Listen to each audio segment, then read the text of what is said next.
Flavius Maximus, everybody.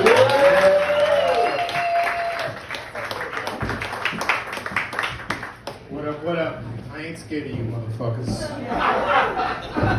Alright, so we started off a little awkward. I was asking the host, if I was gonna come up from the front of the stage or if there was a back little step, and he said, you okay, buddy? Do you need a little boost or something? It took me a few moments to realize he was fucking with me. He was dissing me. But I got some body image issues. I was 418 pounds a year and a half ago, so taking a huge step in front of people, that's like a little triggering. But speaking of which, I do have a few PSAs.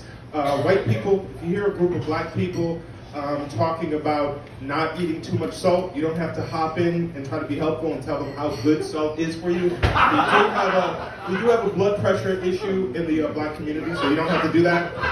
Skinny people, I've heard some skinny splaining happening.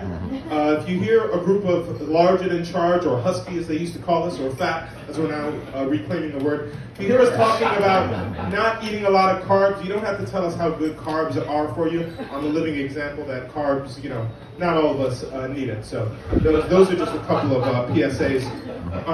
I think I might give up dating white women for Lent. Just 40 days, just get it out of my system a little bit. It's been going a little bit weird. So I've been on a mushroom kick, but doing mushrooms on the second date, maybe not the best idea. In my head, I thought I killed it. I thought it was a great day. I thought it was the bomb. I thought it was dope. And then the next day, I heard a few things. First thing I heard was this woman got robbed on her way home. That wasn't really my fault. She was trying to do the strong woman thing and walk me to the train. Little did she know I wasn't hopping on the train from borough to borough when I was in that fucked up state. I took an Uber home, so my bad. Second thing I heard was at one point I stopped communicating and I just kept beatboxing all night. It's a very mushroom thing to do. I mean, I'm here until Monday. If anybody wants to beatbox, have a good time. I'm down to have a good time. I'm really down to have a good time. I really should stop drinking though. When you lose this much weight this quickly and you kind of slow down your drinking, next thing you know, your blackout rate is out of control. So I'm thinking, I have what I call a yabba dabba do-ass roommate. This dude is like the Flintstones of roommates. He walks around barefoot, stinky, eats large amounts of meat, huge slabs of meat, taking over the fridge, taking over the freezer. He does what I call the bitch-ass shuffle. He shuffles his bare, dirty, stinky feet to the door several times a day, getting his delivery.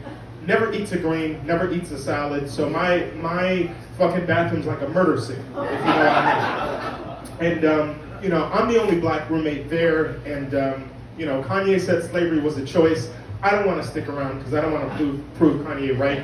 So I'm actually thinking of moving from Brooklyn to New Orleans because I heard I can afford a one-bedroom here. Who would have thought? It's a novel thought. A 45-year-old doesn't have to live with two roommates in order to live. Last thing I'll leave you with, I was in North Carolina a couple years ago, and I saw a sign. The sign said, friendly plantation. And I was like, not this time. You're not going to get me this time. My ancestors would be rolling in their graves if he got me again this time. I'm Flavius Activist Maximus. Peace.